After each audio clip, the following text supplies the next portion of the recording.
Bayangkan kalau ada strategi yang dipakai hedge fund besar di Wall Street yang setiap bulan itu menghasilkan profit konsisten, bukan dari naik turunnya harga, tapi dari volatilitas pasar itu sendiri. Pertanyaannya, apakah strategi itu bisa diterapkan di kripto? Dan bagaimana sebenarnya institusi besar itu melihat jebakan likuiditas yang sering menjebak trader retail? Hari ini saya akan kupas tuntas strategi hedge fund dari sisi volatility, risk premium, dan juga liquidity trap. Plus tambahan insight eksklusif bagaimana fund manager mengatur position sizing mereka dan juga risk adjusted return di dunia kripto. Kalau kamu punya waktu 10 menit, pastikan tonton sampai habis. Di market tradisional, khususnya S&P 500, hedge fund sudah puluhan tahun memanfaatkan sesuatu yang disebut volatility risk premium atau VRP. Singkatnya, investor biasanya overpay untuk proteksi. Artinya harga option itu lebih mahal dibandingkan volatilitas realisasi di market. Hedge fund menangkap selisih itu dengan cara menjual opsi dan mengantongi premi. Di kripto, fenomena ini jauh lebih ekstrim karena marketnya masih baru, penuh emosi, sering panik,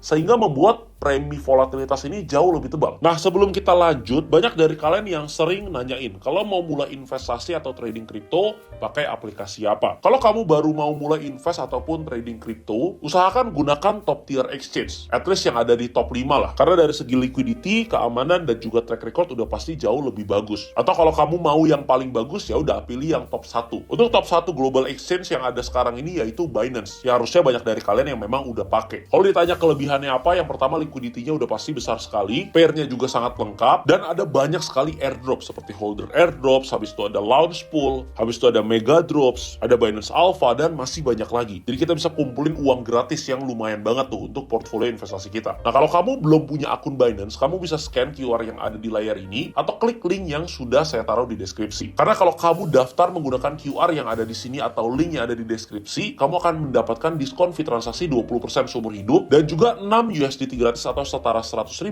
ketika first deposit. Untuk link download app-nya juga sudah saya taruh di deskripsi, bisa langsung cek aja. Oke, sekarang kita lanjut. Nah, inilah alasan kenapa beberapa fund besar mulai masuk ke kripto derivatif, seperti options di Deribit atau CME. Pertama, volatility risk premium di kripto. Data menunjukkan implied volatility Bitcoin hampir selalu lebih tinggi dibandingkan realized volatility. Contoh, di tahun 2021, for Bitcoin options rata-rata itu 90%, tapi realized fall-nya hanya 65%. Artinya, ada excess premium itu 25%. Sudah pasti hedge fund memanfaatkan ini dengan strategi seperti short straddle, short strangle, ataupun covered call selling. Yang kedua, liquidity trap di crypto market. Likuiditas kripto itu nggak sebanding dengan pasar foreign exchange atau equity. Banyak retail yang sering sekali terjebak di stop hunt, karena market maker tahu posisi mereka. Nah, hedge fund justru memanfaatkan ini sebagai strategi liquidity harvesting. Masuk saat panic sell dengan bid tipis atau mengeksekusi arbitrase antar exchange. Selanjutnya yang ketiga yaitu delta neutral dan hedging framework. Kunci dari strategi VRP adalah menjaga posisi tetap netral terhadap arah harga. Jadi fund biasanya menggunakan delta hedging dengan futures atau perpetual. Dengan cara ini, mereka hanya mengekspos diri pada volatility spread, bukan harga Bitcoin atau ETH itu sendiri. Yang keempat, position sizing dan risk adjusted return. Hedge fund ini nggak cuma melihat profit secara nominal, tetapi juga Sharpe ratio. Kalau kamu nggak paham apa itu Sharpe ratio, nanti bisa cek di Google atau ChatGPT. Mereka hanya alokasikan sebagian kecil dari portfolio, misalkan 5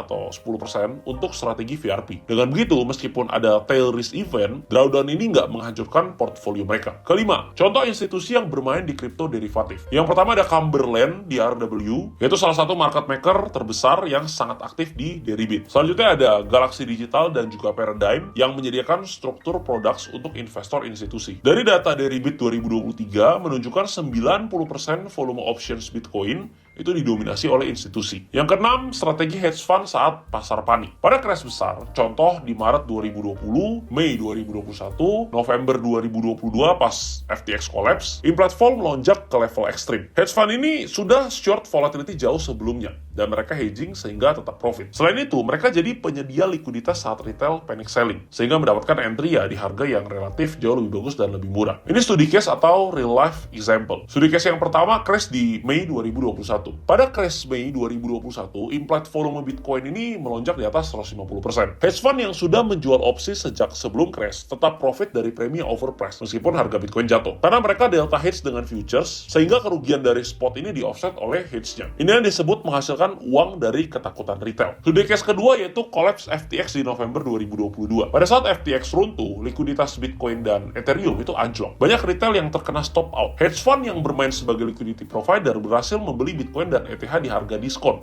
di beberapa exchange, lalu menjualnya kembali setelah spread menutup. Jadi profitnya bukan dari arah market, tapi dari kekacauan likuiditas. Sedikit summary atau recap. Yang pertama, hedge fund menggunakan volatility risk premium untuk menangkap selisih antara implied dan juga realized volatility. Kedua, mereka memanfaatkan liquidity trap dengan jadi penyedia likuiditas ketika retail panik. Ketiga, semua strategi ini berjalan dengan delta hedging dan juga risk management yang ketat. Keempat, position sizing penting. Institusi itu nggak pernah all in, mereka pakai pendekatan portfolio. Kelima, takeaway untuk trader retail. Jangan hanya melihat arah harga, tapi pahami juga dinamika volatilitas, likuiditas, dan manajemen risiko. Karena disitulah uang besar bergerak. Kalau kamu suka dengan video dan pembahasan seperti ini, jangan lupa klik tombol like-nya untuk support channel ini. Dan jangan lupa subscribe, karena sekarang sudah waktunya belajar bersama trader disiplin.